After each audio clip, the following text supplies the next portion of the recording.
Hello friends, this is Tisha from Meadows and Mortar by Tisha, and today we are going to take this old dining set that you can see has had a lot of better days, and we're going to turn it into something beautiful and more modern. The first thing that I'm going to do is I'm going to apply some stripper. I'm using Green Easy stripper. There are a lot of different strippers out there that you can use, a lot of hardware store items, but those are going to be more harsh unless you get something like the Citrus strip, and honestly that just doesn't work very well. I like the Green Easy stripper because it's non-toxic. You can use it in the house. You don't have all these strong fumes or anything, and it still really works. So I put it on there, I cover it up with some plastic wrap just so that it all doesn't evaporate away, and then I come back a few hours later and then I just scrape it off. You can use one of these little metal scrapers, you can use a plastic scraper, just whatever you prefer to do. Once that you get all of that scraped off, then I like to come in with just like something to neutralize it. So this is an after stripper that I'm using on this. I think I got this one from Lowe's. It may have been from Walmart, I'm not sure. There are a bunch of different brands that you can use. You can use anything to neutralize it that you like. You can use mineral spirits or something like that, but I just use the actual after stripper on this. Once that's done, then I come in with my sander. Now I'm using my SurfPrep Sander here, and normally with a SurfPrep Sander I will have it hooked up to suction so that it will suck up all of the debris that it brings up, but the part of my garage that I was in this day was too far away from my little shop vac, so then I just decided that I wasn't going to hook it up to any sort of suction, so that's why there's all of that debris on there. But I started off with an 80 grit, and I made sure that I went really lightly with my 80 grit. Then I went to 100 grit, then a 120, and then I went into a 220 grit. You want to make sure that you gradually go up with your grits of sandpaper. If not, then you'll have a lot of swirls in your finished product. So once that I was done with the sanding, you can see that it looked a lot more even than it did before, but you can see whenever it's wet right here, it still has a really red tone to it. I wanted to try to lighten that up a little bit, so I used a little bit of wood bleach on it. This is just an oxalic acid that you can get off of Amazon. Walmart may sell it, I'm not sure, but I got mine off of Amazon. And you just mix it in with the water. It'll tell you the ratios on the back of whichever brand that you decide to get. And then you use a little scouring pad, and then you just rub it in. Once that you rub it in, you're going to let it sit out in the sun, and you're going to let it air dry. Then you're going to come back in and do this as many times as you want until you get the look that you're wanting. Sometimes you can achieve this with just one pass. Most of the time though, you're looking at probably 4 or 5 passes through. But the good thing is that whenever you have this out in the sunlight, it actually dries really quickly, and so you can do multiple applications in one evening. You're not having to wait like 24 hours in between each application, as long as it's good and sunny and warm outside. So this really evened out a lot of those dark spots that were on there as well, the water spots and stuff like that. You saw that it was a mess whenever I first got it. But still, whenever it was wet, after I did a few applications, it still was a little more red than what I wanted. So I decided to do a little bit of a paint wash over top of it to try to lighten it up. So I used Paint Couture in the colors Cozy Beige and Autumn Sage. So I'm heavy on the cream colored one, and then I add just a dollop in of the light green. Now, whenever you're thinking about color theory, if you're looking at a color wheel, the opposite of red is green. So if you want to neutralize the red tones in a piece of furniture, you want to add just a little bit of green into it, and that's going to make it more neutral. So I added in some water with my paint, and there were not any exact ratios on this, so I just eyeballed it. I make sure that it's stirred up really well, and then I use a brush just to brush it on there. Once that it's on my piece, I try to go in the direction of the grain. So you can see with this tabletop, there are 4 different grain directions. So although I'm swirling this in different ways to apply it, you'll see that whenever I wipe it off in the direction of the grain so that it'll actually look realistic like it is the wood. So you can see I started off with a sponge to try to wipe it off with this section, and I didn't like how uneven that it was making it come out.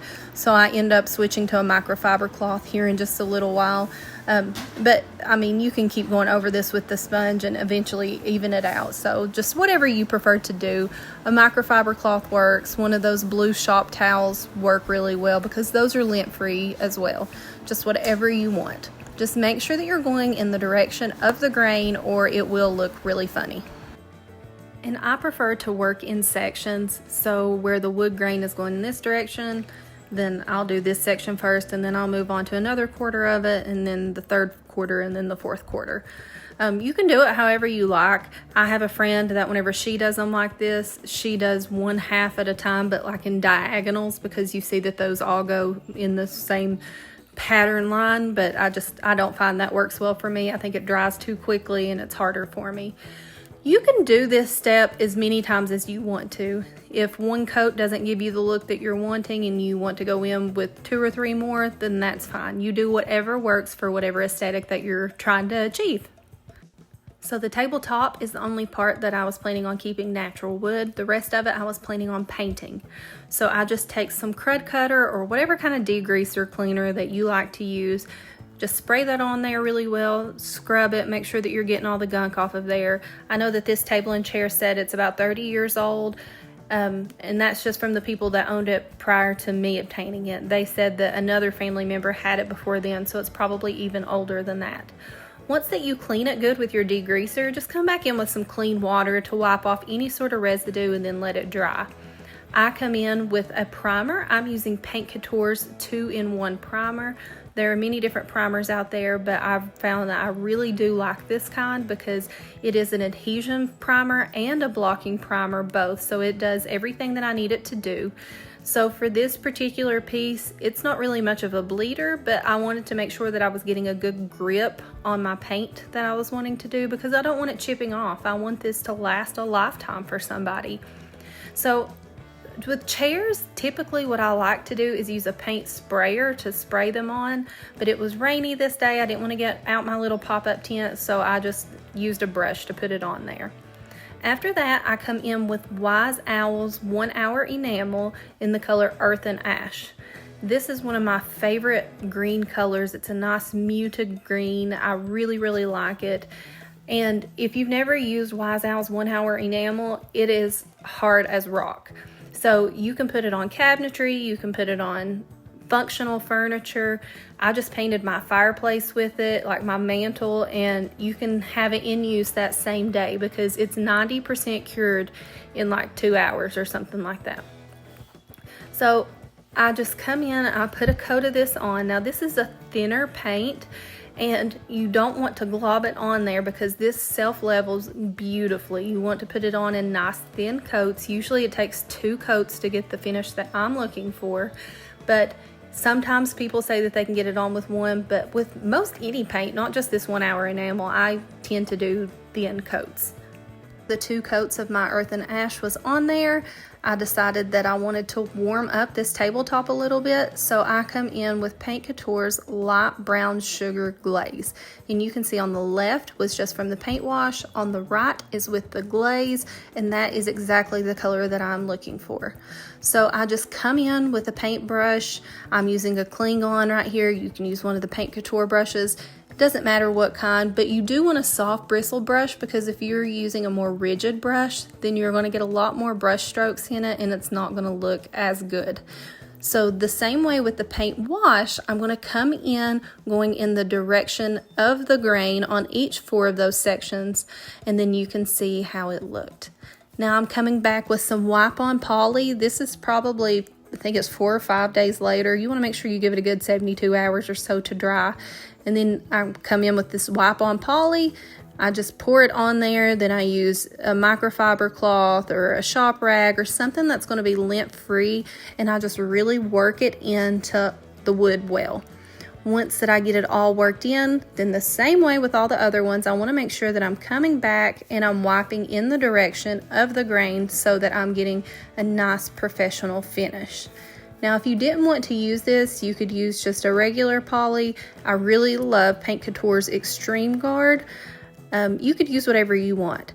So this top coat that I'm using right here, this wipe on poly, this is something that I got at Lowe's. I like to use it on kitchen tabletops. I just like the finish of it. It looks like a nice brushed finish, a nice rubbed finish whenever you get done with it, and I just like the way it looks.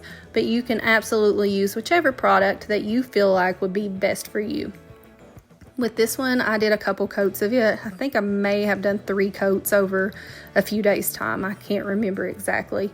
So as my rule of thumb, whatever coat number that I would normally use on a product, I add at least 1 to 2 coats for a tabletop, because I want to make sure that they are going to get maximum durability out of whatever I send them home with. I don't want somebody to get home and then the finish fell on them. After I get done with that, I come in with some fabric that I bought at Hobby Lobby, and I just cover up the existing padding that was on the chairs, and then I take a staple gun and then I just staple it into the underside here. You want to make sure that you're tucking in those corners really well so you don't have big jagged corners hanging out, but you can just play with it, see whatever works for you. One thing that you do want to make sure of, though, is that your pattern is going in the right direction, because I have accidentally stapled mine completely in the opposite direction, like have birds going like facing the wrong way on the chair, and then I have to rip it all off and then start all over again. So make sure that before you commit with the staples that it is the way that you're wanting it. So this is the final product, guys. I think it turned out absolutely beautiful. You would never know that it is the same table and chairs that we came here with, the ones that had all those stains and those goopy spots on it. And I really, really love this. This is going to be a nice neutral piece. It's going to be able to go with anybody's kitchen style. It can go with neutrals, it can go with brights, it can go with practically anything. So the lady who ended up buying this for me, she seemed like she was very happy with it. She had just now purchased a new home and she was trying to furnish it, and I am so happy that this will be able to see many, many more years. Guys, thank you all for watching.